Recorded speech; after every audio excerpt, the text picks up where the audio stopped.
And we're back with special guest Dr. Paul Hokemeyer. Paul, thank you for being here again. Thank you. It's always a pleasure to be here. Yeah, so Paul is a internationally renowned psychotherapist who specializes in relationships, but also for the past couple decades has been doing addiction, which is what we're going to talk about today. Indeed we are. So, yeah, it's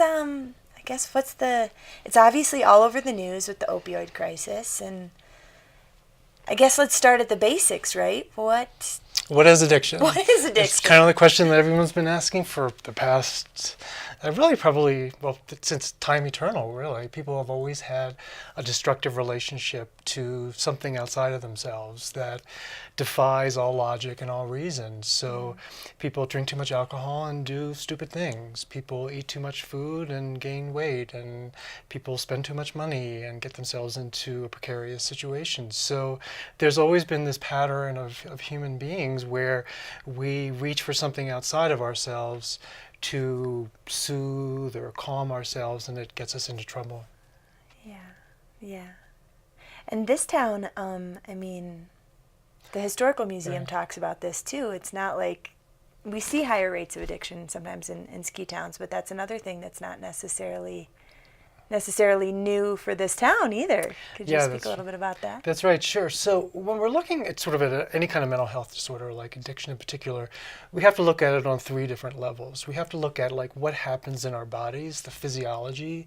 We have to look at like what's the interpersonal nature of it, and then we have to put it in a context, like a community context. I love context. Context is good. Everything. Context is everything, especially when you live in a box canyon, right? Yeah. Because the context can get pretty intense.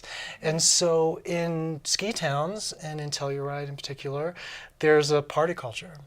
And so it's a work hard, play, well, I don't know work so hard so much, but there's definitely like a play hard culture here. And so at the end of tearing it up on the mountain, everybody meets and start, and drinks and parties, and so there's a real party culture. And so in that culture, behaviors or use that would not be kind of acceptable in other places tend to be culturally approved. And so people like turn a blind eye to somebody who gets drunk and falls down, or gets drunk and has a blackout, and there's this normalization that occurs. So you're saying having a festival every weekend is just like maybe not? Probably, yeah. It's sort of there's this cultural approval of partying and getting high, and now with recreational marijuana and medical marijuana too, there's now this tacit approval of drug use. And certainly I'm not against it. I think that there's actually extraordinary benefits to it. We have to be careful though who uses it, and one of the things about addiction that's important is that we know that the earlier a person starts using, the more susceptible they are to developing an addictive disorder, because the brain is developing. And if a 12-year-old starts smoking pot, their baseline of what's normal gets skewed. And so they're constantly going to be chasing this higher baseline. And so we want our kids, ideally, in a perfect world, I don't know, do you live in a perfect world? Over on this side of the couch? Yeah, it's perfect. Okay, all right. I don't. But in a perfect world, we really want our kids to kind of abstain from using drugs and alcohol until they're like 21, 22. Because that's when the brain really kind of goes online, and it doesn't become so susceptible to drugs and alcohol. Yeah, well, and in terms of the physiological element too, it's all very, from what I've learned from you, it's all very dopamine related, and so often these addiction, whether it's screens or alcohol, a lot of them act on our dopamine system, and and in some ways we're more... You're a quick learner. You're a quick study.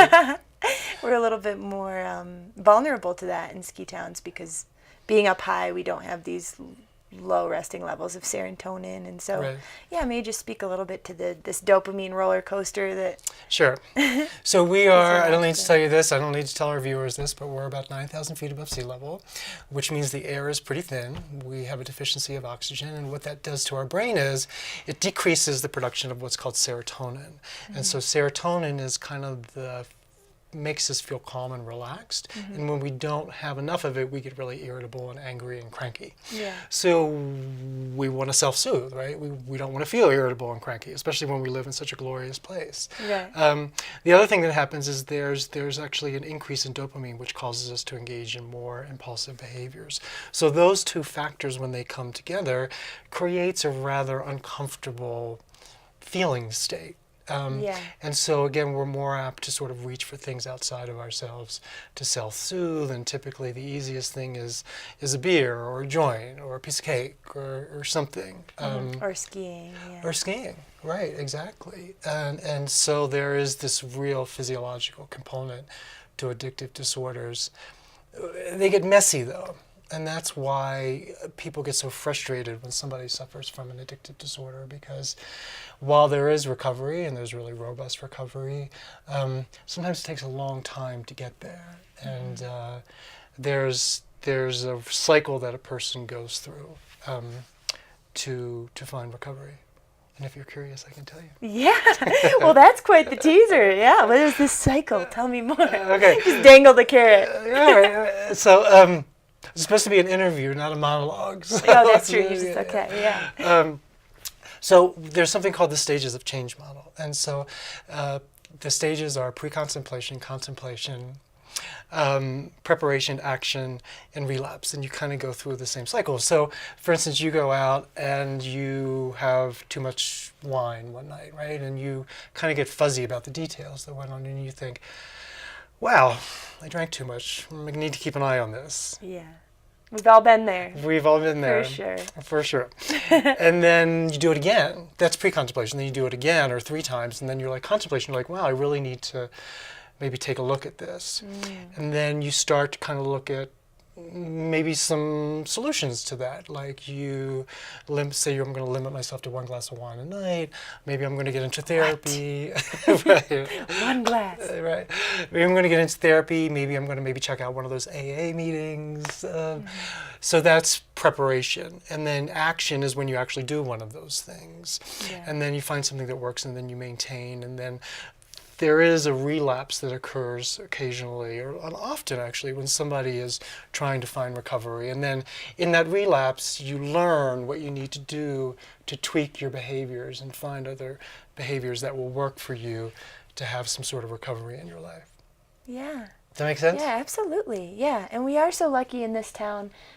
We've been working on, in recent years, bolstering our mental health resources, which I'm really excited about, because we're remote, we're out here, we're not near those larger networks of mental health, resources, really. Right. But I think we're also a very, as you and I have talked about a lot, a very motivated town.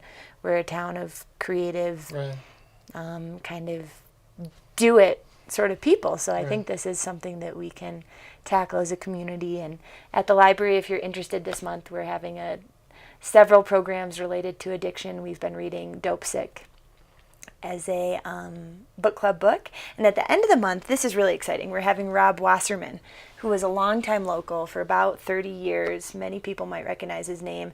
And he was addicted to heroin. Wow. And went through the recovery, and talk about paying it forward. Right. He is now working in a juvenile inpatient center in Farmington, New Mexico, with a lot of kids going through addiction too. So easy way to join us at the library to hear a real life story of what it's like to go through addiction and come out the other side. And thanks as always for being here, Dr. Paul. Anything else you want to add? What are you addicted to? I use that sort of lightly because lots of different. There's no shortage of things to be addicted to, and I think it gets more complicated over time. So, substances, behaviors. I think I'm a little addicted to work. To work? I seem to always be obsessing about it, and never enough. And when I don't have work, I have withdrawal, and so there's a real kind of addictive cycle to it. So. Well, there you go. Thank you for your honesty. Yep, indeed. And thank you so much for being here. It's a pleasure. It's always a pleasure. So now we're going to head over to the retro ride.